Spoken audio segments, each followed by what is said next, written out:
Hi, welcome to HR Tuesday Tips with the Millers. I'm Janine Miller. And I'm Lori Miller, your training and development SME.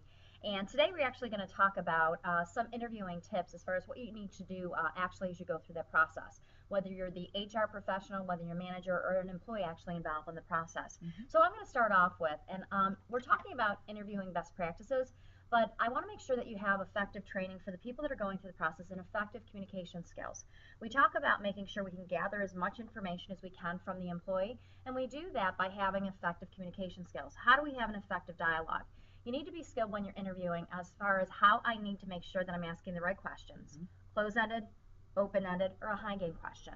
Also, how do I read body language? There's a whole training that you go through is understanding the nonverbal aspect of communication. Albert Moravian did a 7-year study with the trust, believability, and credibility of a message.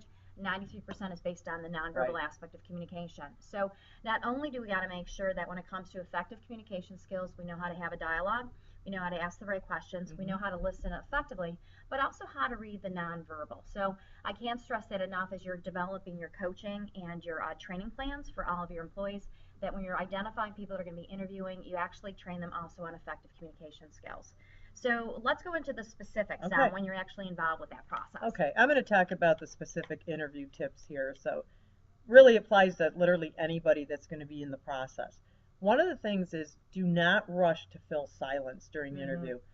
I think there is that tendency. I know, when it's almost because it becomes an awkward pause. But let people think about what they want to say and don't feel like you need to fill that space. Follow the 80-20 rule. The candidate speaks 80% of the time. I talked about this before. If you're speaking more than the candidate, it's not a good interview. Ask questions only about job-related skills and competencies. Cover technical skills and behavioral skills with the candidates. Avoid leading or closed questions that result in yes or no answers. That happens a lot. We really lead them to what we want to hear, and you're not going to get good information that way. Balance positive and negative questions. Be a responsive listener. You need to be sure that you're not thinking about the next thing that you're going to ask. Live in the moment, listen to what they're saying, and really absorb what they're telling you. Don't provide assessment of their response, such as good answer. I do see that a lot. And so you really don't want to lead them in any way. Just simply nod and know that they're listening or that you're listening. Keep interviews conversational. Take good notes, but keep the notes to objective criteria. Avoid personal things like that was the woman with the salt and pepper hair, or that was the overweight person, or whatever. You have to keep those kinds of things out because those notes are subject to audit if in fact someone challenges you through the process. These are all legal documents.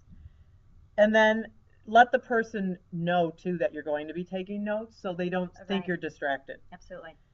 There are some common sticky situations when hiring I want to review as well.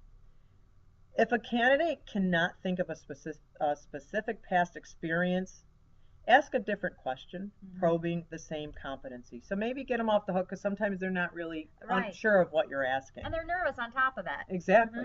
If you suspect a candidate's lying or exaggerating about the experience, probe for details. That's when you really want to get into those follow-up questions.